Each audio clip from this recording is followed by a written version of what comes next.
Hello વિદ્યાર્થી મિત્રો, આપ સૌનું આપણી આ યુટ્યુબ ચેનલ પર હાર્દિક સ્વાગત છે।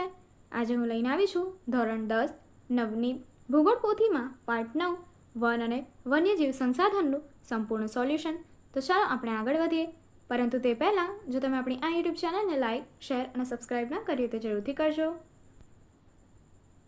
પ્રશ્ન 1, ભારતના અભયારણ્યો, રાષ્ટ્રીય ઉદ્યાનો અને જૈવ આરક્ષિત ક્ષેત્રોની કેટલીક મહત્વની માહિતી તમને અહીં નીચે આપી છે। પહેલું, અભયારણ્ય। તેની સ્થાપના રાજ્ય સરકાર દ્વારા જરૂરી પ્રક્રિયા કરીને કરી શકાય છે। બીજું, પેરિયાર, ચંદ્રપ્રભા અને એટુર નગરમ જાણીતા અભયારણ્યો છે। બીજું, રાષ્ટ્રીય ઉદ્યાન। તેમાં પહેલો પોઈન્ટ, તેની સ્થાપના રાજ્ય અને કેન્દ્ર સરકારના સંકલનથી કરાય છે। બીજો પોઈન્ટ, કાઝીરંગા, કોર્બેટ, વેળાવદર, દરિયાઈ રાષ્ટ્રીય ઉદ્યાન, ગીર, દચીગામ વગેરે જાણીતા રાષ્ટ્રીય ઉદ્યાનો છે। ત્રીજું, જૈવ આરક્ષિત ક્ષેત્ર। તેમાં પહેલો પોઈન્ટ, તેની સ્થાપના આંતરરાષ્ટ્રીય માપદંડો પ્રમાણે થાય છે। બીજો પોઈન્ટ, નીલગિરી, મન્નારની ખાડી, ગ્રેટ નિકોબાર, સુંદરવન, પંચમઢી વગેરે જૈવ આરક્ષિત ક્ષેત્રો છે। ત્રીજો પોઈન્ટ, ગુજરાતમાં કચ્છના રણને સંરક્ષણના હેતુ ઈસવીસન 2008થી જૈવ આરક્ષિત ક્ષેત્ર ઘોષિત કરવામાં આવ્યું છે। હવે તમને અહીંયા તેની માટે એક નકશો અને એમાં સંજ્ઞા દ્વારા બધું દર્શાવવામાં આવ્યું છે। અભયારણ્યો અને રાષ્ટ્રીય ઉદ્યાનો, તો એની સંજ્ઞા સૂચિ તમને અહીં આપવામાં આવી છે। વન્યજીવ અભયારણ્ય માટે, પક્ષી અભયારણ્ય માટે અને રાષ્ટ્રીય ઉદ્યાન માટે, જે તમે અહીં નકશામાં જોઈ શકો છો।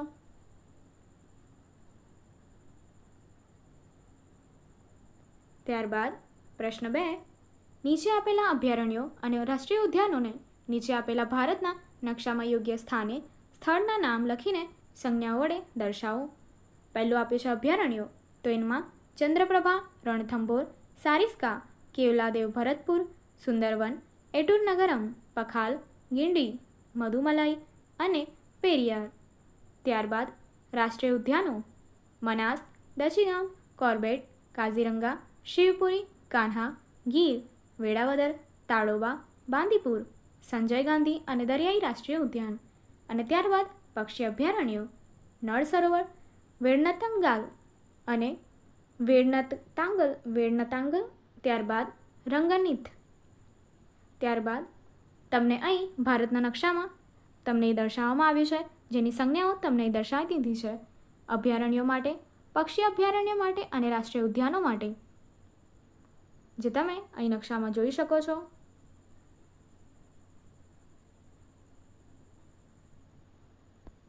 હવે આગળ વધીએ।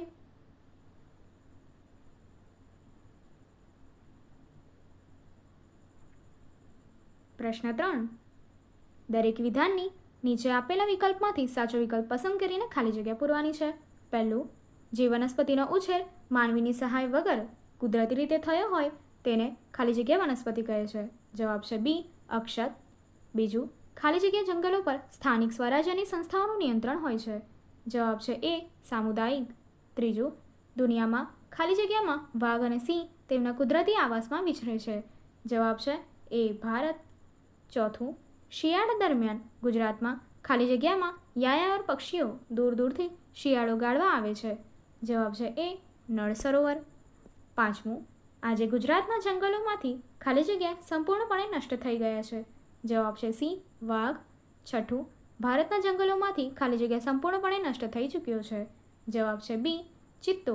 સાતમું, ખાલી જગ્યામાં ચોક્કસ મર્યાદામાં માનવ પ્રવૃત્તિઓને અનુમતિ આપવામાં આવે છે। તો જવાબ છે બી, અભયારણ્ય। આઠમું, ખાલી જગ્યાના ઘોષિત વિસ્તારોમાં તમામ પ્રકારની બહારની માનવીય ગતિવિધિ સંપૂર્ણપણે પ્રતિબંધિત હોય છે। તો એનો જવાબ છે એ, જૈવ આરક્ષિત ક્ષેત્ર।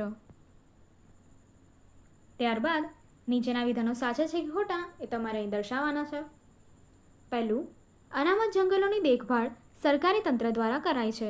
જવાબ, વિધાન છે ખોટું। બીજું, નવીનીકરણથી વાતાવરણમાં ઓક્સિજનની માત્રા વધે છે। વિધાન ખોટું છે।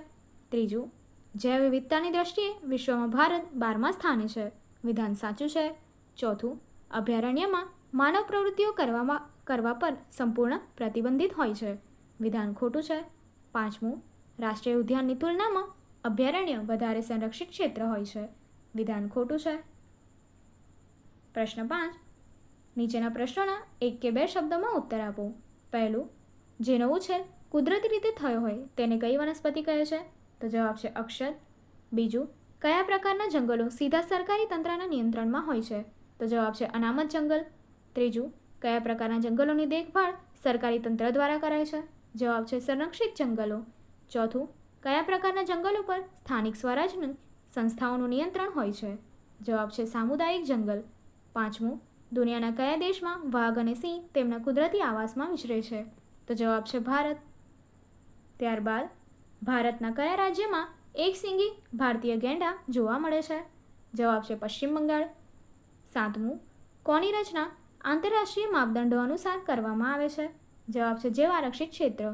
અને આઠમું, ગુજરાતના કયા વિસ્તારને જૈવ આરક્ષિત ક્ષેત્ર ઘોષિત કરાયો છે? જવાબ છે કચ્છના રણ પ્રદેશને. ત્યારબાદ પ્રશ્ન 6, યોગ્ય જોડકા જોડો. પહેલા કોષ્ટક માટે જોઈએ. પહેલું, અનામત જંગલ, એની માટે જવાબ આપ્યો છે સી, સરકારી તંત્રનું નિયંત્રણ. બીજું, સંરક્ષિત જંગલ, તેની માટે આપ્યું છે જવાબ ડી, કેન્દ્ર સરકારની માલિકી.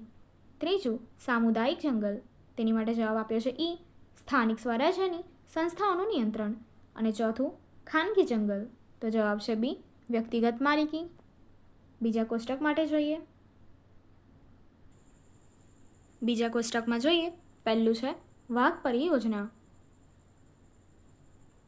તો તમને એની માટે જવાબ આપ્યો છે બી, દેશના કુલ 44 ક્ષેત્રો.